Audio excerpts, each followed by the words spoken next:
Здравствуйте, друзья! Стихия не знает отдыха, она обрушилась сразу на несколько континентов. Землетрясения, штормы, извержения и наводнения – все это происходит буквально каждый день. Природа будто сражается за свое место, разрушая, сметая и переписывая карту планеты. И сегодня мы посмотрим, как она делает это снова. 1 февраля штат Северная Каролина оказался в эпицентре исторического погодного катаклизма. Мощный зимний шторм, зародившийся над Мексиканским заливом и усилившийся при выходе к Атлантическому побережью, принес в регион рекордные снегопады и ледяные дожди. Согласно данным Национальной метеорологической службы, в ряде западных и центральных округов штата всего за сутки выпало от 30 до 50 сантиметров снега, что стало абсолютным максимумом для начала февраля за последние 40 лет. Города Эшлю, Бун и часть агломерации Шарлотт столкнулись с фактическим параличом транспортной системы. Из-за нулевой видимости и обледенения дорожного полотна движение по ключевым магистралям было официально приостановлено полицией штата. Стихия нанесла серьезный удар по энергетической инфраструктуре Северной Каролины. Под тяжестью налипшего мокрого снега и льда, толщина которого в некоторых районах превысила 1 сантиметр, начались массовые падения деревьев и обрывы линий электропередач. На вечер 1 февраля более 450 тысяч домохозяйств остались без электроснабжения и отопления в условиях экстремально низких температур. Губернатор штата ввел режим чрезвычайной ситуации, мобилизовав подразделения Национальной гвардии для оказания помощи застрявшим на дорогах автомобилистам и обеспечения работы временных пунктов обогрева, развернутых в школах и муниципальных центрах. Авиационное сообщение в международном аэропорту Шарлотт-Дуглас было полностью прервано. Это привело к отмене более 1000 рейсов и блокировке тысяч пассажиров. Несмотря на масштаб разгула стихии, официальных данных о погибших в результате шторма не поступало, однако медицинские службы сообщают о десятках пострадавших в ДТП и случаях обморожения. Власти призывают жителей штата не покидать свои дома. На текущий момент дорожные службы и аварийные бригады энергетиков ведут борьбу со стихией в круглосуточном режиме, однако восстановление нормальной жизнедеятельности региона займет не менее недели.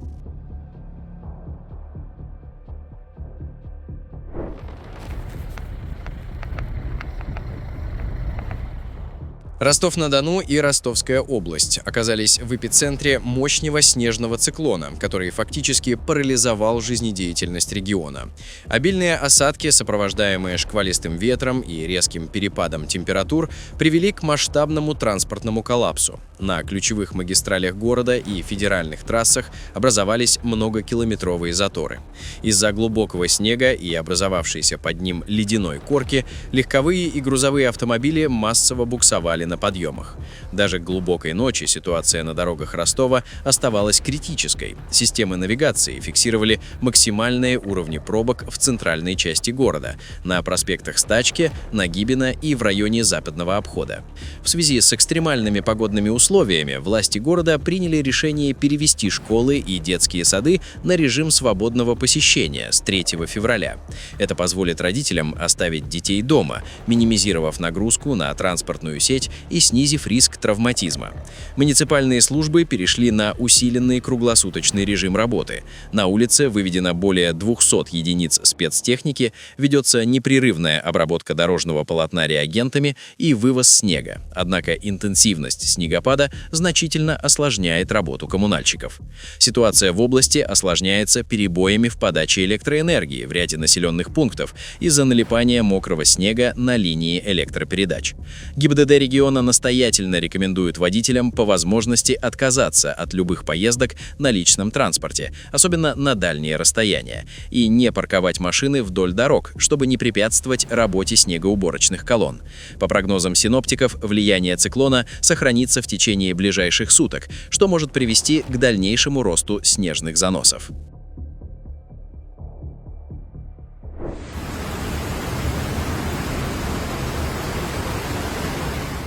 1 февраля популярный турецкий курорт Кушадасы, расположенный в провинции Айдын на побережье Эгейского моря, пострадал от разрушительного шторма и аномальных ливней. Циклон, пришедший со стороны моря, принес в город рекордное количество осадков за сверхкороткий промежуток времени, что привело к мгновенному затоплению центральных улиц и низменных районов. Потоки воды, смешанные с грязью и камнями, превратили главные проспекты и набережные в бушующие реки, в которых оказались заблокированы десятки легковых автомобилей и туристических автобусов. Из-за выхода из берегов ливневых каналов вода хлынула в подвалы и на первые этажи жилых домов, отелей и магазинов, нанеся колоссальный ущерб коммерческому сектору города. Стихия парализовала транспортную инфраструктуру региона. Несколько участков трасс, соединяющих Кушадасы с Измиром и Айдыном, были перекрыты из-за оползней и глубоких подтоплений. Шквалистый ветер, сопровождавший ливни, повалил десятки деревьев и повредил легкие конструкции на побережье. Муниципальные службы города в экстренном режиме ведут расчистку завалов и откачку воды из жизненно важных объектов. Несмотря на масштаб хаоса и сотни обращений за помощью, официальных данных о погибших не поступало, однако спасатели продолжают обследование наиболее пострадавших районов в поисках заблокированных жителей. Синоптики предупреждают, что риск повторных осадков сохраняется из-за нестабильной атмосферной активности над акваторией Эгейского моря, в связи с чем жителям и гостям города рекомендовано воздержаться от поездок на личном транспорте и не приближаться к руслам ручьев. 31 января экипаж крупнотоннажного контейнеровоза, следовавшего трансатлантическим маршрутом через акваторию, известную как Бермудский треугольник, столкнулся с водяным смерчем. Инцидент произошел в дневное время в условиях повышенной атмосферной нестабильности, когда судно пересекало область активного грозового фронта.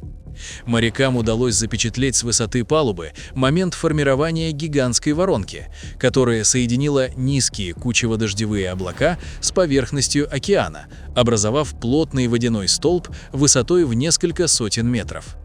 Вихрь двигался с высокой скоростью, поднимая в воздух огромные массы брызг и создавая вокруг себя зону сильной турбулентности и шквалистого ветра.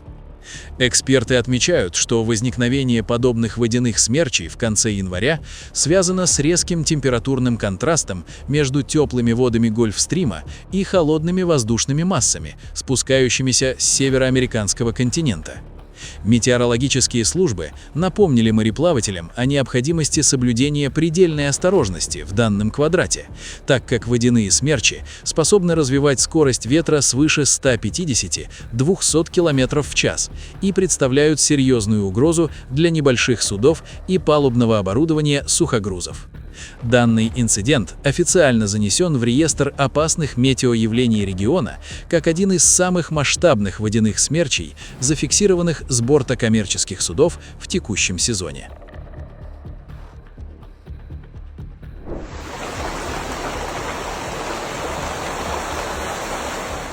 1 февраля Греция оказалась в тисках мощного средиземноморского циклона, который принес на территорию страны экстремальный комплекс опасных метеорологических явлений, от разрушительных наводнений на юге до исторических снегопадов на севере.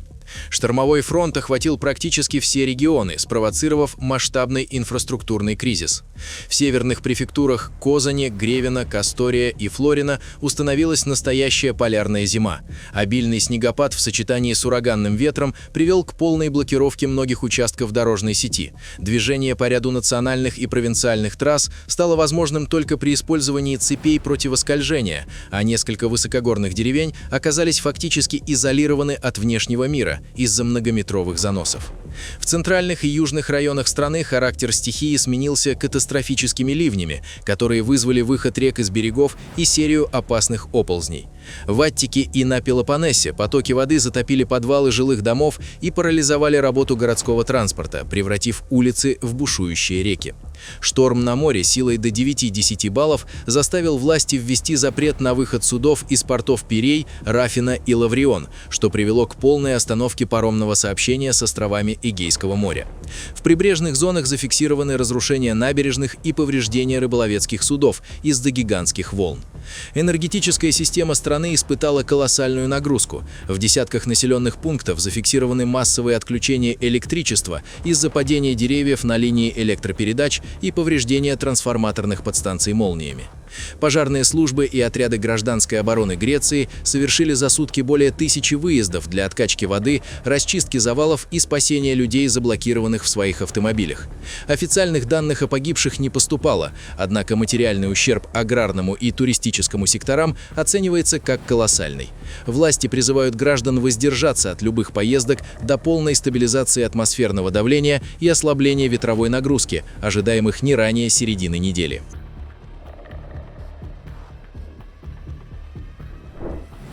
Жители Южной Флориды столкнулись с массовым падением игуан.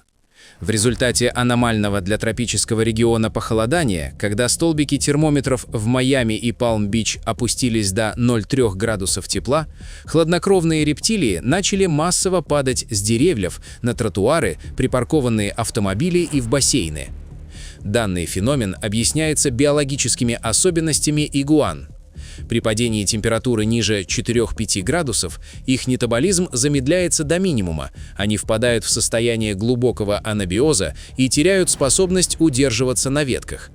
Внешне рептилии выглядят окоченевшими и безжизненными, что вызывает серьезное беспокойство у горожан, обнаруживающих неподвижные тушки на своих участках. Комиссия по охране рыбы и дикой природы Флориды выступила со срочным обращением к населению, пояснив, что животные в большинстве случаев не мертвы, а лишь временно парализованы холодом. Чтобы не допустить гибели рептилий от переохлаждения или нападения хищников, власти организовали специальные временные пункты сбора и реабилитации. Жителям разрешили аккуратно переносить замерзших игуан в эти центры, где специалисты обеспечивают постепенный отогрев животных под лампами и в теплых боксах. Как только метеорологическая обстановка стабилизируется и температура вернется к привычным для Флориды значениям, спасенных особей планируют выпустить обратно в естественную среду обитания.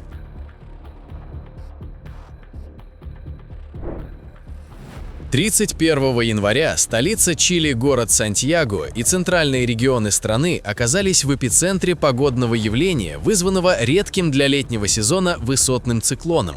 Мощный шторм, обрушившийся на мегаполис в субботу днем, принес с собой экстремальные ливни, интенсивные грозы и крупный град, что привело к мгновенному затоплению ключевых городских артерий и параличу транспортной системы. В ряде коммун Сантьяго, таких как Провиденсия, Лас-Кондес и Витакура, за считанные часы выпало рекордное для января количество осадков, превысившее месячные нормы в несколько раз, что вызвало переполнение дренажных сетей и выход из берегов городских каналов. Стихия нанесла серьезный удар по энергетической инфраструктуре. Из-за многочисленных ударов молний и падения деревьев под тяжестью града более 150 тысяч домохозяйств в столичном регионе остались без электроснабжения. Град, размер которого в некоторых районах достигал величины мяча для гольфа, повредил кровли домов, разбил стекла сотен автомобилей и уничтожил садовые посадки, превратив улицы летнего города в зимний пейзаж. Национальная служба по предотвращению и ликвидации последствий стихийных бедствий объявила в Сантьяго желтый уровень тревоги, мобилизовав бригады экстренного реагирования для ликвидации последствий непогоды. Сообщений о погибших в результате субботнего шторма не поступало, однако несколько человек получили травмы из-за падения веток и рекламных щитов. Метеорологи характеризуют этот шторм как исключительную аномалию, подчеркивая, что изолированные низкие системы в разгар южного лета становятся более агрессивными из-за общего изменения климатических условий.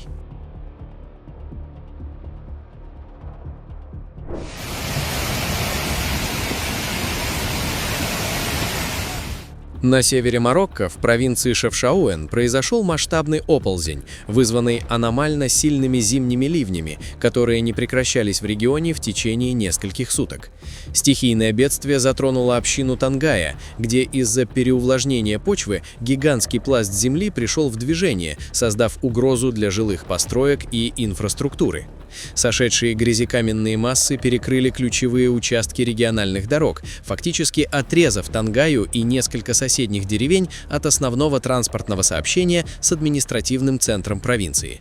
Ситуация осложнилась разрушением линий электропередач и систем водоснабжения, из-за чего сотни семей остались в условиях гуманитарной изоляции в разгар штормовой погоды. Службы гражданской обороны Марокко немедленно приступили к экстренной эвакуации жителей из зон, находящихся на пути возможного дальнейшего смещения грунта. В Тангае был объявлен режим повышенной опасности, так как на склонах горного массива Эр-Риф появились глубокие трещины, свидетельствующие о нестабильности геологических пластов. Сообщений о погибших не поступало благодаря своевременному реагированию спасателей, однако десятки домов получили серьезные повреждения, а сельскохозяйственные угодья, являющиеся основой местной экономики, оказались погребены под слоем грязи и камней. Метеослужбы Марокко предупреждают, что влияние атлантического циклона на севере страны сохранится еще некоторое время, и призывают жителей провинции Шефшауэн избегать нахождения вблизи крутых склонов и русел ручьев. —